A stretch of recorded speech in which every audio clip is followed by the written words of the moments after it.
Okay, it's been 10 months now. It's 10 months of brutality and bloodshed in Ukraine. And it's safe to say the world has shown a great deal of support for the Ukrainian people. And it's also fair to say the military there have shown a lot of courage in defence of their country. But the Ukrainian leaders are now vowing to retake all territory that is currently occupied by Russia. Frankly, it's a big call and one that is raising questions in the West over what resources such a move would take, and are we prepared to pay the price of that? Joining me now is retired Major General and current Liberal Senator Jim Molan. Jim, wonderful to have you on the show. Always appreciate your insights. But this is a bold move for the Ukrainians to say, we want to remove all Russians from our space because it's going to take a mighty commitment of resources and manpower, and I'm not sure the West is ready for it. Yeah, you could be right, Corey, and it's good to be on the show, and it's good to talk to you and to see you. It is a big call. I think Ukraine can win this, but the price that they will pay in winning it is quite extraordinary. The support of the West, in particular the US, is absolutely the centre of gravity. I mean, Ukraine could lose Kharkiv, it could lose Kherson, it could even lose Odessa, and it wouldn't have lost the war. But if it loses, as you're implying, the support of the West, particularly the United States, then it's in big trouble. Yeah, one of the challenges and the discussions that I have all around this place is if we accept what we've been presented with, that Putin is the devil, he should never have gone in there, he's got to get out. But if our current position is we're dealing with someone who is belligerent and is not for turning, how do we avoid World War III? How do we avoid a nuclear escalation that would, drag the whole world into a conflict?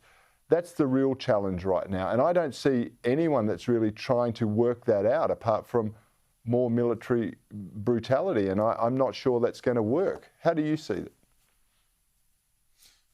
Well, I think the solution has got an awful lot to do with the linking of the tactical level of winning battles and the strategic level of what happens to President Putin. The real link between those two things is that Ukraine must continue to defeat the Russians. And there's going to be a pause now of a month or so until the ground hardens. Then we'll see if the Ukraine gets out there and uses its military very aggressively. Most people may not realise, but the British MOD estimate that 93,000 Russian soldiers have been killed in this war in that period of time you spoke about, and about 30,000 Ukraine soldiers have been killed. Now, I would have been very impressed, Corey, if they come up with half that number. But the link between the tactical level and the strategic level of winning the war is that if Ukraine continues to fight, to win battles, to kill 500 Russians per day, which they are doing at the moment, that acts on the civilian population in Russia to an extent that I can only hope that someone moves on President Putin.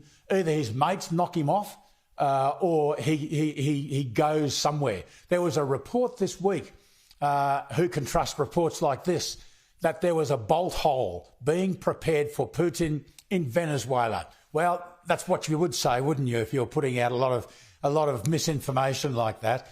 But the Ukraine has got to keep winning winning its battles at the tactical level. I reckon they can do that, and then hopefully, if that doesn't push all the Russians out of Ukraine, then it impacts on the poor people of Russia, the families of 500 being killed per day, and they move on Putin.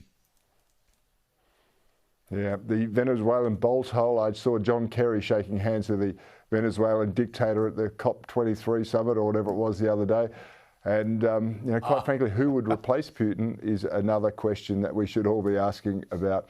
Hey, closer to home, though, I just saw Penny Wong and Simon Birmingham in Vanuatu, respective foreign and shadow ministers.